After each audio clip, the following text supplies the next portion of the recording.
اور تیسرا کام تسبیحات. اللہ کا نام ہے نا اس میں. دیکھو لا الہ الا اللہ اس وقت نکلا نا جب جہاز ہچکولے کھانے لگا, تو ابھی کوئی بھی ہچکولے نہیں کھا رہا, ابھی نہ کوئی اللہ الحمدللہ کچھ بھی نہیں ہو رہا. تو ابھی لا الہ الا اللہ صبح 100 دفعہ, شام کو 100 دفعہ. تیسرا کلمہ پڑھ لیا سبحان اللہ والحمد للہ ولا الہ الا اللہ واللہ اکبر.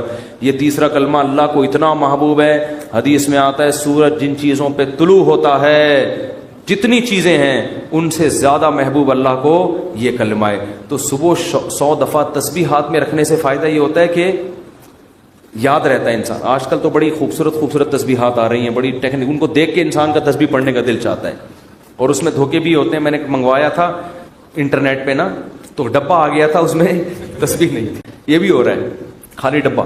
تو انٹرنیٹ پہ بڑے دھوکے ہوتے ہیں. تو 100 دفعہ صبح تیسرا کلمہ, تیسرا نہیں تو چوتھا کلمہ بھی ٹھیک ہے, لا الہ الا اللہ وحدہ لا شریک لہ لہ الملک ولہ الحمد وہو علی کل شیء قدیر. نبی صلی اللہ علیہ وسلم نے فرمایا لا الہ الا اللہ وحدہ لا شریک لہ لہ الملک ولہ الحمد وہو علی کل شیء قدیر. ابھی کوئی جہاز ہچکولے نہیں کھا رہا ہے. 100 دفعہ صبح یہ پڑھ لو, 100 دفعہ شام کو یہ پڑھ لو, بیٹھ کے پڑھ لو, چلتے پھرتے پڑھ لو. یہ کلمہ اللہ کو اتنا محبوب کہ آپ صلی اللہ علیہ وسلم نے فرمایا جس نے 100 دفعہ یہ کلمہ صبح پڑھا اس سے زیادہ نیکیاں کوئی شخص اپنے اعمال میں جمع نہیں کر سکتا سارا دن, سوائے اس کے جو اس سے بھی زیادہ مرتبہ پڑھے. تو بہت یہ اللہ کو محبوب کلام ہے. کتنا پیارا, لا الہ الا اللہ, اللہ کے سوا کوئی عبادت کے لائق نہیں ہے, وحدہ تنہا ہے, لا شریک لہ اس کے ساتھ کوئی شریک نہیں ہے, لہ الملک اسی کی بادشاہی, ولہ الحمد اسی وہی قابل تعریف, وہو علی کل شیء قدیر. اور یحیی و یمیت بھی درمیان میں لگا سکتے ہیں, اور وہ ہر چیز پر قدرت رکھتا ہے. یحیی و یمیت, وہی موت دیتا ہے وہی حیات. اللہ کو یہ کلمات اتنے محبوب کیوں ہیں؟ آپ کہیں گے اس میں کون سا ایسا قربانی ہے؟ اصل میں دنیا میں ہر چیز کا تذکرہ کیا جا رہا ہے جس سے انسان کا مفاد. اگر لوگ کسی ذات کو سب سے زیادہ بھولیں تو کس کو؟ اللہ.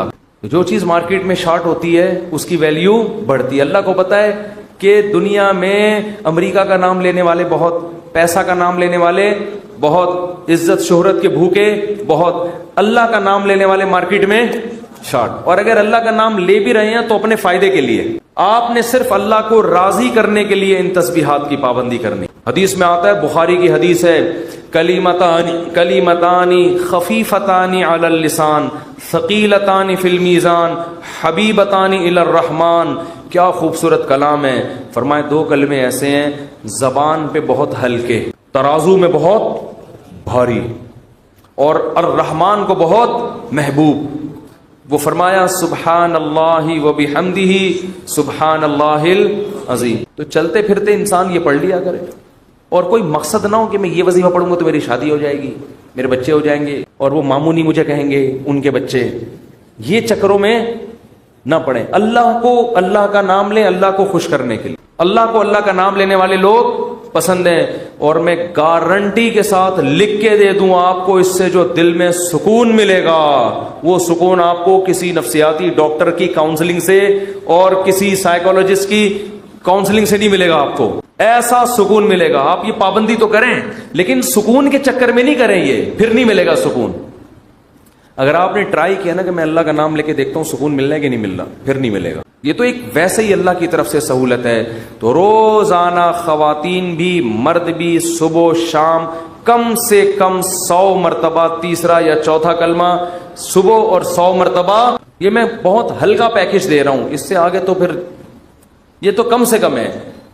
تو یہ معمول بنانا ہے. کریں گے کہ نہیں کریں گے؟ تو اور یہ جو اعتکاف والے بیٹھے ہیں نا, یہ ابھی مسجد سے جب شارٹ ہوں گے تو اگلے سال پہچان میں بھی نہیں آ رہا ہوتا کہ یہ کون ہے, کہاں سے آیا, کدھر ہے, حالانکہ قریبی محلے میں رہ رہا ہو.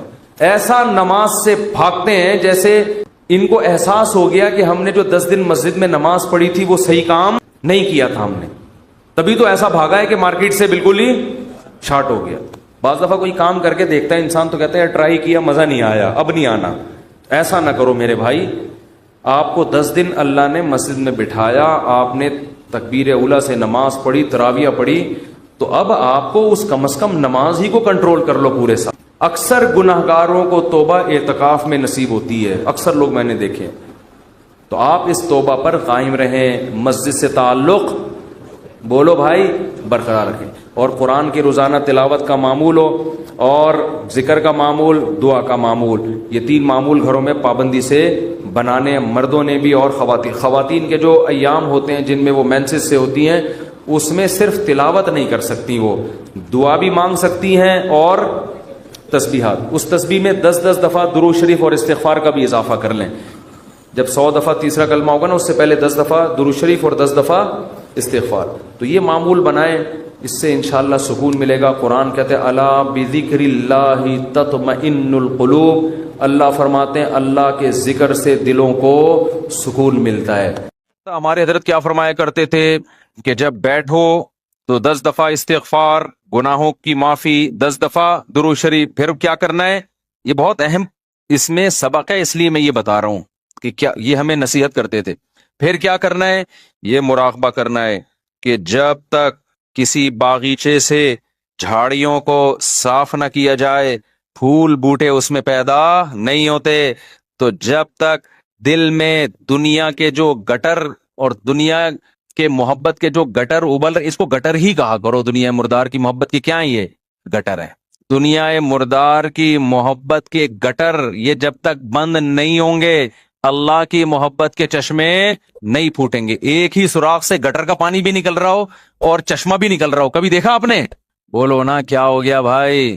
جس سوراخ سے چشمے نکلتے ہیں ان سے گٹر کے پانی نہیں نکلتے، اور جن سوراخوں سے کراچی میں تو الحمدللہ یہ مثال سمجھانے کی ضرورت ہی نہیں ہے، ہر سوراخ سے گٹر کا پانی نکل رہا ہے. تو کبھی آپ نے دیکھا چشمے ابلتے ہوئے کراچی میں؟ تو جس دل میں دنیا مردار کے گٹر کا پانی ابلتا ہو، اس دل میں اللہ کی محبت کے چشمے نہیں پھوٹ سکتے. تو یہ حضرت فرماتے تھے یہ مثال سوچیں. کیوں سوچیں آگے بتا رہا ہوں میں. پھر ایک اور مثال سوچیں، اور یہ ہمارے سب اکابر بتاتے رہے ہیں، صرف ہمارے حضرت کی بات نہیں ہے. دوسری کیا مثال کہ جب سفید کپڑوں کو نیل لگایا جاتا ہے اس میں چمک پیدا کرنے کے لیے، تو پہلے میل کچیل کو صاف کیا جاتا ہے. ڈائریکٹ نیل نہیں لگا دیا جاتا ورنہ عجیب سا لگے گا. پہلے اس کا میل اتارا جاتا ہے، اس کے بعد اس میں برائٹنس پیدا کرنے کے لیے، اٹریکشن پیدا کرنے کے لیے، اس گند اور میل کچیل کو دور کرنے کے بعد پھر اس کو نیل کے پانی میں ڈبویا جاتا ہے. پھر کیسا اجلا اجلا اور چمکتا ہوا نظر آتا ہے وہ.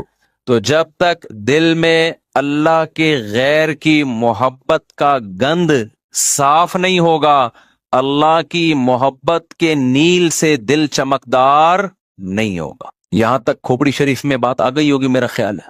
پھر حضرت فرماتے تھے پھر اس کے بعد کیا کرنا ہے. ابھی تو یہ سوچنا ہے نا، سوچنے کے بعد کیا کرنا ہے. پھر اس کے بعد قبلہ رخ بیٹھ کے لا الہ الا اللہ کی ضرب لگانی ہے. آپ لوگ یہ کام نہ شروع کر دیں، وجہ میں بتاؤں گا آخر میں. لا الہ کرتے ہوئے کیا کرنا ہے، دائیں طرف سر کو لے کے جانا ہے، اور توجہ یہ کرنی ہے کہ دل سے لا الہ کا مطلب کوئی معبود نہیں، کوئی محبوب نہیں، کوئی بھی نہیں ہے. دل سے کیا کرنا ہے، سب کو نکال کے باہر الا اللہ. پھر واپس گردن کو لانا ہے اور دل پہ چوٹ مارنی ہے، کس کی؟ الا اللہ. لا الہ الا اللہ، لا الہ الا اللہ. کوئی نہیں ہے، صرف کون ہے؟ اللہ. تو اس کوئی نہیں میں نا یہ سارا گند نکالنا ہے. یہ گاڑی بھی نہیں ہے، یہ بنگلہ بھی نہیں ہے، یہ پیسہ جس پہ رالیں ٹپکتی رہتی ہیں ہر وقت، اور کسی کو کوئی معشوق ہو اس کو بھی نکال دو اسی بہانے. موقع اچھا ہے، پاگل ہو رہا ہے اس کے پیچھے، اپنی صحت خراب کر رہا ہے، اپنا ایمان خراب کر رہا ہے. تو لا الہ دل سے باہر، الا اللہ صرف کون؟ اللہ. جو بار بار یہ ذکر ہوتا ہے نا، لا الہ الا اللہ، لا الہ الا اللہ، لا الہ الا اللہ، لا الہ الا اللہ، لا الہ الا اللہ. آہستہ آہستہ ذہن بننا شروع کہ میرا معبود اور میرا محبوب کون ہے؟ الا اللہ، بس اللہ ہے. اس پہ میرا خیال ہے کسی کو علمی لحاظ سے اشکال ہو سکتا ہے، بھائی اس حدیث، اس ذکر کا اور اس اسٹائل کا قرآن و سنت میں کوئی ثبوت؟ اس ذکر کا تو ہے لا الہ الا اللہ کا، اس اسٹائل کا تو کوئی ثبوت نہیں ہے. تو خوب سمجھ لیں کہ بطور علاج جب کوئی چیز کی جاتی ہے نا، اس کو تصوف میں شغل کہا جاتا ہے. ایک ہوتا ہے ذکر، ایک ہوتا ہے شغل. تو جو بطور علاج کے جو چیز کی جاتی ہے، مائنڈ بنانے کے لیے کی جاتی ہے، اس کے لیے ثبوت کی ضرورت نہیں ہوتی، اس کے لیے ثبوت کی ضرورت نہیں ہوتی. اس کو سنت اگر کوئی سمجھے گا تو پھر کیا ہے؟ پھر یہ بدعت عمل ہے بھائی. قرآن و سنت سے اس انداز کا کوئی ثبوت نہیں ہے. لیکن ایک چیز تجربے سے ثابت ہو جائے کہ اس کا فائدہ ہو رہا ہے، اور فائدہ ہو کے وہ چیز حاصل ہو رہی ہے جو اللہ چاہتا ہے، تو پھر اس کے لیے ثبوت کی ضرورت نہیں ہے. ہاں اگر یہ اجتماعی سطح پہ لوگوں کو بلا بلا کے یہ سیٹ اپ شروع ہو جائے نا، تو پھر یہ بدعت کا ذریعہ ہونے کی وجہ سے کیا ہوگا؟ پھر ناجائز ہوگا. تو آپ یہ کام نہ کریں، کوئی بدعت نہ بن جائے نہیں. لیکن ایک کام آپ لازمی کر لیں، جو میں نے اتنا لمبا چوڑا آپ کو یہ پورا طریقہ بتایا نا، آپ یہ نہ کریں یوں گردنیں. بعض لوگوں کے فرما بھی ٹیڑھا ہو جاتا ہے اس سے، یوں کرنے کے بعد پھر اٹھ ہی نہیں پا رہے نا، وہ ایسے ہی ہو گئی ان. تو یہ کام نہ کریں، بدعت کا کوئی ذریعہ نہ بن جائے. جب تک کسی شیخ سے باقاعدہ اصلاحی تعلق نہ ہو اور اس کی ہدایات اور رہنمائی نہ ہو، خود سے یہ کام نہ کریں. ایسی چیزوں سے بدعتیں پھر پھیلتی ہیں سوسائٹی میں. تو آپ نے کیا کرنا ہے؟ اللہ سے تعلق بحال کرنا ہے نا، تو اس کے میں طریقے بتا رہا ہوں آپ کو. روزانہ صبح اور شام میں لا الہ الا اللہ کے ذکر کا معمول بنانا ہے. 10 دفعہ کم سے. دیکھو تبلیغ والے تسبیح بتاتے ہیں، تیسرا کلمہ 100 دفعہ، 100 دفعہ استغفار، 100 دفعہ درود شریف، صبح بھی اور شام بھی. اصل تو یہ ہے، کیونکہ تیسرے کلمے لا الہ الا اللہ خود بخود آ گیا ہے. میں اس سے بھی آسان پیکج بتا رہا ہوں. اصل تو وہ ہے جو تبلیغ والے بتاتے ہیں. میں کیا بتا رہا ہوں اس سے بھی، کہ یار وہ نہیں ہوتا تو لا الہ الا اللہ بیچ میں سے نکال لو نا، اسی کا وظیفہ پڑھ لو، اسی کو پابندی سے پڑھ لو. تو جتنے یہاں مرد اور خواتین آج بیان سننے کے لیے آئے ہیں، آج سے عزم کریں کہ ہم نے روزانہ کم سے کم 100 مرتبہ صبح اور 100 مرتبہ شام لا الہ الا اللہ کا ورد کرنا ہے. اچھا، ذکر میں اصل یہ ہے کہ آہستہ آواز سے کیا جائے. جہرن ذکر کو شریعت نے پسند نہیں کیا، لیکن اگر دل لگانے کے لیے، معنی اور مفہوم کا تصور دماغ میں بٹھانے کے لیے کوئی ہلکی آواز سے جہر کر لیتا ہے، ہلکی آواز سے، بہت شور شرابہ نہ ہو، تو اس میں بھی کوئی حرج نہیں ہے. تو آپ نے کیا کرنا ہے؟ یہ 2 مثالیں صبح سوچنی ہے. صبح کے وقت کر لیں اور شام کے وقت کر لیں.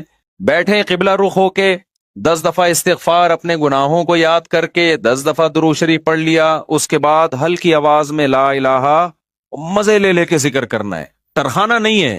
100 دفعہ نہیں ہو رہا نا، 50 دفعہ کر لو. وہ کام جو تھوڑا ہو، پابندی کے ساتھ ہو. اللہ کو زیادہ محبوب ہے اس کام سے جو بہت زیادہ ہو لیکن اس کی پابندی نہ ہو. تو کیا کرنا ہے؟ ہلکی آواز سے لا الہ الا اللہ، لا الہ الا اللہ. اور تصور کوئی نہیں ہے. لا الہ کا مطلب، اللہ قرآن میں کہتے ہیں افرأیت من اتخذ الہہ ہواہ، تم نے ایسے لوگ دیکھے جن کا معبود ان کی خواہشات ہیں، خواہشات کو اپنا خدا بنایا ہوا ہے. تو لا الہ میں آپ نے کیا تصور؟ میری خواہشات میرا خدا نہیں ہے. جس کے دل میں بھی، وہ ہر آدمی کو پتا ہے مجھے کس سے زیادہ عشق چڑھا ہوا ہے آج کل، گاڑی سے زیادہ ہے، بنگلے سے زیادہ ہے، بحریہ ٹاؤن سے زیادہ ہے. یہ کس سے ہے؟ جو گھسا ہوا ہے نا دل کے اندر. کسی کو کسی چیز سے ہوتا ہے، کسی کوئی، یہ جو عاشق ہوتے ہیں نا جن کو حرام عشق ہو جاتے ہیں، ان کو کہا جاتا ہے اس محبوبہ کا تصور کر کے دماغ سے نکالو جو حرام عشق ہے. سمجھتے ہو کہ نہیں سمجھتے؟ تو آج سے یہ وعدہ کرتے ہیں کہ نہیں کرتے؟ 10 دفعہ استغفار، 10 دفعہ درود شریف. پھر یہ مثال بھی سوچنی ہے کہ جب تک جھاڑیاں صاف نہ کی جائیں، پھول بوٹے اس کھیتی میں پیدا نہیں ہوتے. تو میں نے بھی جب تک یہ گند اپنے دل سے نہیں نکالوں گا نا، اس وقت اللہ کی محبت کے چشمے نہیں پھوٹیں گے. اسی نیت سے کہتا ہوں لا الہ، کوئی نہیں ہے الا اللہ. صرف کون ہے؟ خدا کی قسم، لا الہ الا اللہ اگر آپ نے چند مہینے کر لیا، اتنا فائدہ ہوگا کہ آپ کی زندگی تبدیل ہو جائے گی. اور جتنے نفسیاتی ڈاکٹر جو آپ کو مختلف قسم کی ڈپریشنوں کے علاج بتا رہے ہیں نا، سارے فیل ہیں اس کے سامنے. لیکن شیطان کرنے نہیں دیتا کام. 2 دن کریں گے، صوفی بن کے بیٹھ جائیں گے، اس کے بعد ابے یہ تو ایسی کچھ فائدہ تو ہو نہیں رہا. چھوڑو یار، اللہ کا نام لینے کی توفیق تو مل رہی ہے نا، فائدے کو مت دیکھو. یہ نہیں دیکھنا کہ فائدہ ہو رہا ہے کہ نہیں ہو، بس نام بھی اللہ کا لینے کی توفیق مل گئی تو یہ فائدہ بھی بہت ہے. لیکن ہوگا فائدہ انشاءاللہ. ایک کام یہ کرنا ہے پوری زندگی پابندی کے ساتھ. اور اگر کسی سے بیٹھا نہیں جاتا، بعض لوگ ایسے ہیں کہ ان کے اسپرنگ لگے ہوئے ہیں، وہ ایک جگہ بیٹھے نہیں سکتے. جہاں بیٹھیں گے اسپرنگ ان کو اٹھا کے دوسری جگہ لے جائے گا، وہاں بیٹھیں گے اسپرنگ اٹھا کے ان کو تیسری جگہ لے جائے گا. وہ بیٹھ ہی نہیں سکتے. تو چلتے پھرتے کر لو یار. جس طرح آپ کا دل لگ رہا ہے، آپ کا دماغ معنی اور مفہوم کی طرف جا رہا ہے، اس طرح کر لو. سمجھتے ہو کہ نہیں سمجھتے؟ نہیں بیٹھا جا رہا، چلتے ہوئے کر لو، ڈرائیونگ کے دوران کر لو. لیکن ترجمہ اور مفہوم سوچ کے یہ ذکر کرنا ہے. سمجھتے ہو؟ دوسرا کام، اللہ سے تعلق بحال کرنے کے لیے روزانہ ایک ٹائم دعا مانگنے کا معمول بناؤ. اللہ سے گڑ گڑا کے دعا مانگا کرو، دل لگے یا نہ لگے، باتیں کرنا سیکھو۔ لوگ کہتے ہیں ہمارے پاس الفاظ ہی نہیں ہوتے دعا کے، آ جائیں گے آہستہ آہستہ، جب کرتے رہو گے نا الفاظ بھی اللہ سکھا دے گا۔ آدم علیہ السلام نے جب توبہ کی ہے، قرآن سے پتہ چلتا ہے ان کے پاس الفاظ نہیں تھے کہ اللہ سے کیسے توبہ کروں میں، پریشان تھے، توبہ کے الفاظ نہیں تھے۔ قرآن کہتا ہے فَتَلَقَّى آدَمُ مِن رَبِّهِ، رب نے آدم کو سکھائے الفاظ کہ یہ الفاظ سے دعا مانگو۔ تو جب آپ اللہ کے سامنے گڑ گڑاؤ گے تو انشاءاللہ اللہ آپ کو الفاظ بھی سکھاتا رہے گا۔ دعا ہی میں ایک اور کام کرو، ایک کتاب آتی ہے مناجات مقبولہ، کیا نام ہے کتاب کا؟ مولانا اشرف علی تھانوی رحمہ اللہ تعالی نے قرآن اور سنت میں صحیح احادیث میں جتنی دعائیں ہیں ان تمام دعاؤں کو ایک چھوٹے سے کتابچے میں جمع کر لیا ہے۔ یہاں تک بات کلیئر ہو گئی؟ پھر کیا کیا ہے؟ اب ساری دعائیں روزانہ مانگنا تو بڑا مشکل ہے، تو بہت ساری دعائیں ہیں، تو انہوں نے ان ساری دعاؤں کو 7 حصوں میں ہفتے کے 7 دنوں میں ڈیوائیڈ کر دیا ہے۔ اس سے وہ پڑھنا کیا ہو گئی ہیں؟ آسان۔ پھر لکھ دیا ہے ہفتے کی دعائیں، اتوار کی دعائیں، پیر کی دعائیں، منگل کی دعائیں، بدھ کی دعائیں، جمعرات کی دعائیں، جمعے کی دعائیں۔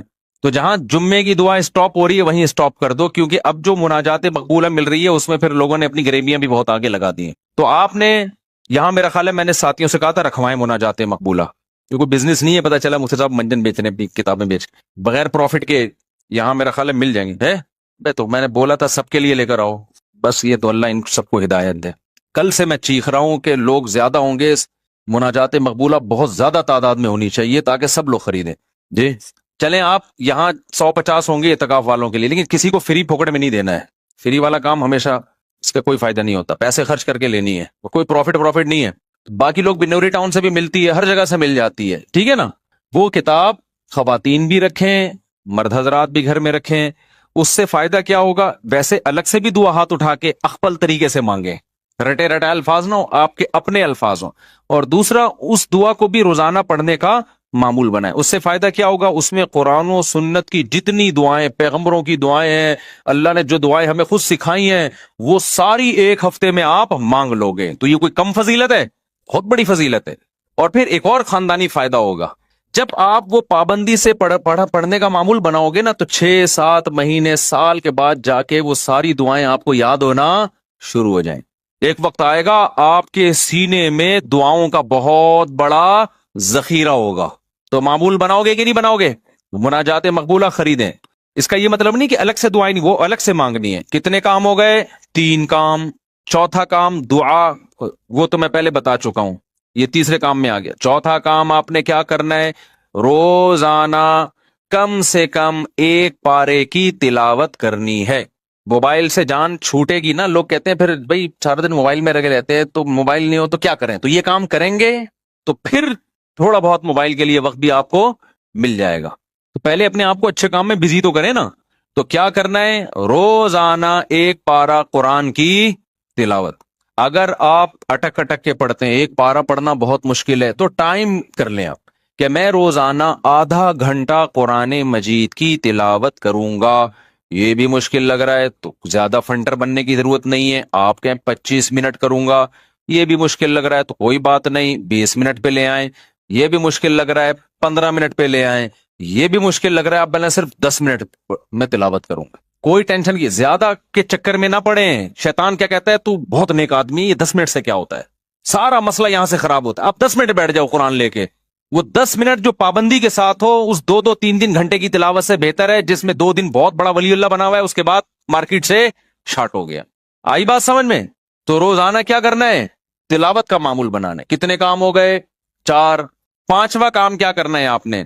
دیکھو قرآن میں تہجد کی اتنی زیادہ فضیلت اللہ نے بیان کی ہے نا کہ ایسا لگتا ہے کہ جو جنت میں جائیں گے وہ تہجد تو پڑھتے ہی ہوں گے لازمی، یعنی قرآن سے ایسا لگتا ہے۔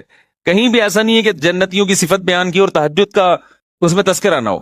تو ہمت کر کے نا رات کو 2 سے 4 رکعتیں کم از کم پڑھنے کا معمول بنا لو، اور اس 4 اور جو دعا کرو گے نا وہ اسی 4 رکعتوں کے بعد، وہ جو ایک معمول میں نے بتایا نا دعا کا، کیونکہ سب سے زیادہ قبولیت کا وقت کون سا ہے؟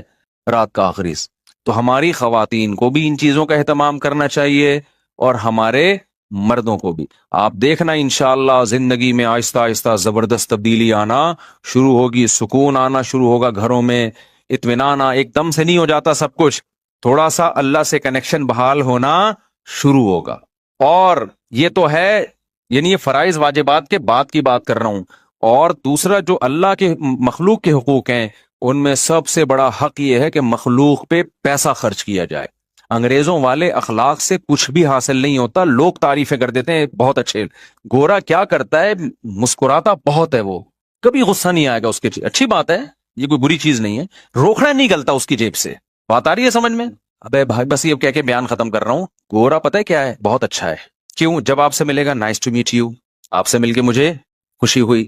جب بات کریں گے مسکرا کے، اچھی بات ہے، حدیث میں آتا ہے مسکرا کے بات کرنا صدقہ ہے. کبھی کسی سے لڑیں گے نہیں اور بڑے تمیز سے سب کچھ. روکڑا نہیں نکلتا گورے کی جیب سے. آپ جو دیکھ رہے ہیں بل گیٹس وغیرہ بہت زیادہ پیسہ ان کے پاس ہے، تو یہ جو کر رہے ہوتے ہیں نا یہ ان کے چونی اٹھنی ہوتی ہے، سمجھتے ہو؟ یہ جو اتنا خود ٹرسٹ میں دے رہے ہوتے ہیں یہ ان کی چونیاں اٹھنیاں ہیں. تو اٹھنی نئی جنریشن کو تو اٹھنی کا مطلب ہی نہیں پتا کیا ہوتی ہے. نئی جنریشن جو ہے نا کچھ دنوں میں کہے گی کہ ہمارے ابا نا، ابے تو غریب آدمی، صرف 5,000 کا نوٹ تجھے جیب خرچی میں ملتا ہے، تجھے شرم نہیں آتی؟ یہ 5,000 کی یہ ویلیو ہونے والی ہے ابھی تھوڑے دنوں میں. تو خیر اللہ تعالیٰ نے ہمیں حکم دیا ہے وفی اموالہم حق للسائل والمحروم، ان کے مالوں میں جو ضرورت مند لوگ ہیں ان کا حق ہے. ایسے صدقات و خیرات کیا کرو جیسے گورا ٹائم پہ ٹیکس دیتا ہے. ان کے یہاں ٹیکس کی بڑی ویلیو ہے، اچھا شہری ہے، ٹیکس میں ڈنڈی نہیں مارتا.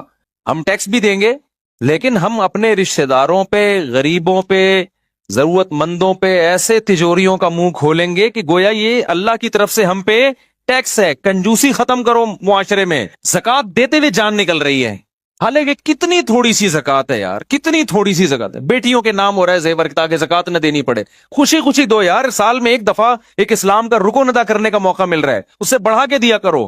2.5% ہے، ہم 5% دیں گے جی. غریبی اللہ بھی تو ہمیں ضرورت سے زیادہ دے رہا ہے کہ نہیں دے رہا؟ جتنا اللہ کے ذمے ہمارا رزق ہے وہ تو 2 روٹی ہے، صبح اور ایک شام، اور بالکل فٹ فاٹ رہتا ہے. لیکن اللہ پراٹھے بھی کھلا رہا ہے. اللہ ہم تختوں پہ بھی سو سکتے ہیں، لیکن اللہ نے سونے کے لیے ہمیں کیا دیے ہوئے ہیں؟ گدے دیے ہوئے ہیں. ہر چیز ہمیں اللہ نے، ایک جوڑا ہمارا گزارے کے لیے کافی ہے جو سطر کو ڈھانپ لے، لیکن پیٹیاں کھولو پوٹلوں کے پوٹلے نکل کے گریں گے نیچے. تو میرے بھائی اللہ کیا ہمیں ترسا ترسا کے دیتا ہے؟ ہماری ضرورت سے کئی گنا زیادہ. تو جب اللہ ہم سے مانگتا ہے تو ہمیں بھی چاہیے اللہ کے لیے اپنے ہاتھ کو کھلا رکھیں.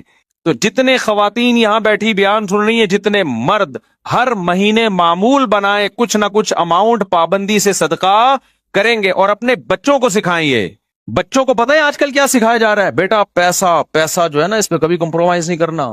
ہر وقت ان کے سامنے دولت کی باتیں، پیسے کی باتیں، دولت کی باتیں، پیسے کی باتیں، بزنس کی باتیں.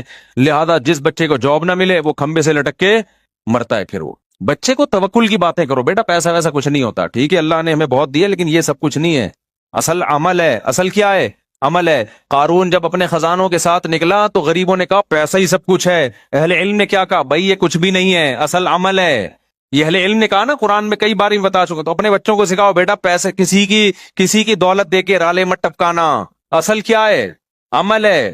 صدقہ خیرات، یہ پیسے والا اگر صدقہ خیرات کرتا ہے تو بہت اچھا، نہیں کرتا تو بیٹا یہ پیسہ وبال جان ہے. تو بچپن سے ان کو عیدیاں دیا کرو تو ان کو بولا کرو کہ کچھ صدقہ کرو اس میں سے. ہمارے حضرت تو فرمایا کرتے تھے جب فقیر کو پیسہ دینا ہو نا بچے کے ہاتھ سے دلواؤ، تم دے کر آؤ جا کے، تاکہ اس کو پیسہ دینے کی عادت پڑے. اپنے بچوں کے سامنے اپنی بہنوں پہ خرچ